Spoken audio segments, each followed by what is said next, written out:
Hey, welcome back. I want to take a quick second to talk about this idea of data transfer from servers to the browsers.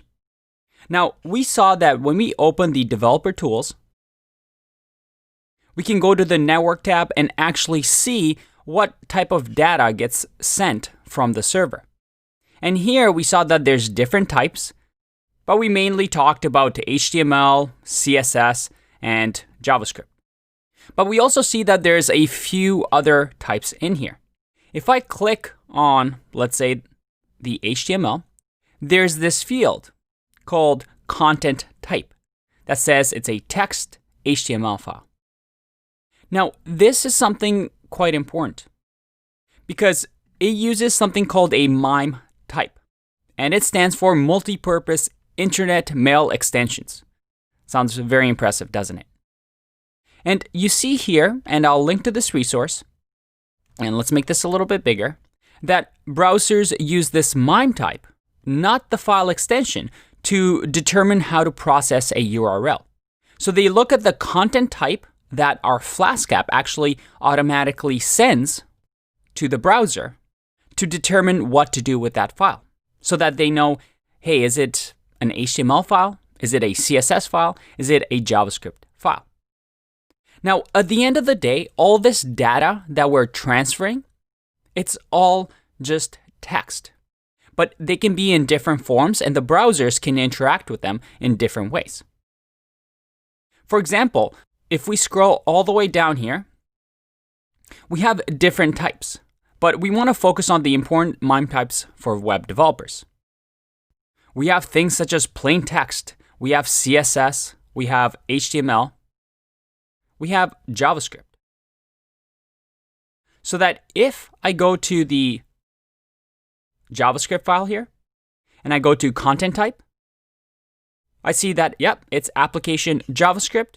And we see here that there's a little note about why it's application JavaScript here, instead of text JavaScript.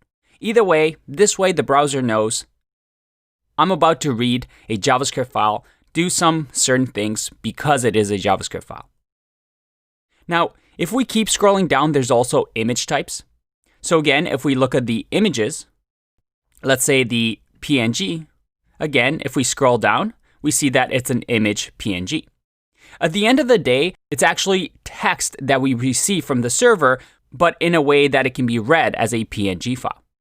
So based on this knowledge, websites work by sending all this data and letting the browser take care of, well, building the page for us.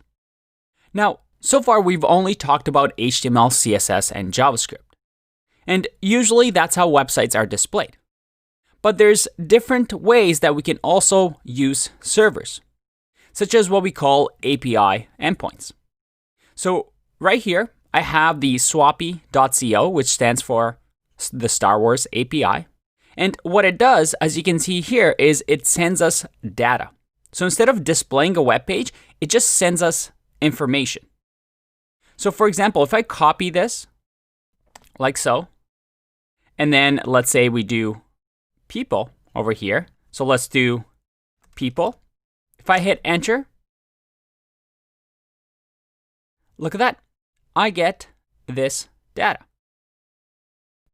And this content type is what we call JSON. And JSON is just this format of data that we can use in our applications.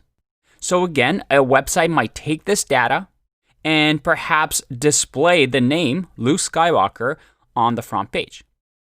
So this endpoint, instead of sending HTML, CSS, and JavaScript, just sends us this JSON data. Because at the end of the day, all a server does is send some data, right? It serves data. We can send all sorts of things.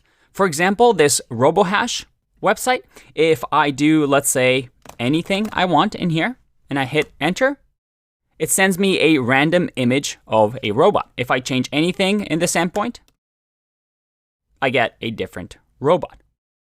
So web developers and mobile developers use this idea of servers all around the world to try and grab information, grab data from a server and display something useful on a browser. And I hope this shows you the power that servers have. We can do anything.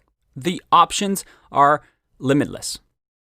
And we can build all sorts of servers with Python to do all sorts of things for us. All right, let's get back to our portfolio website.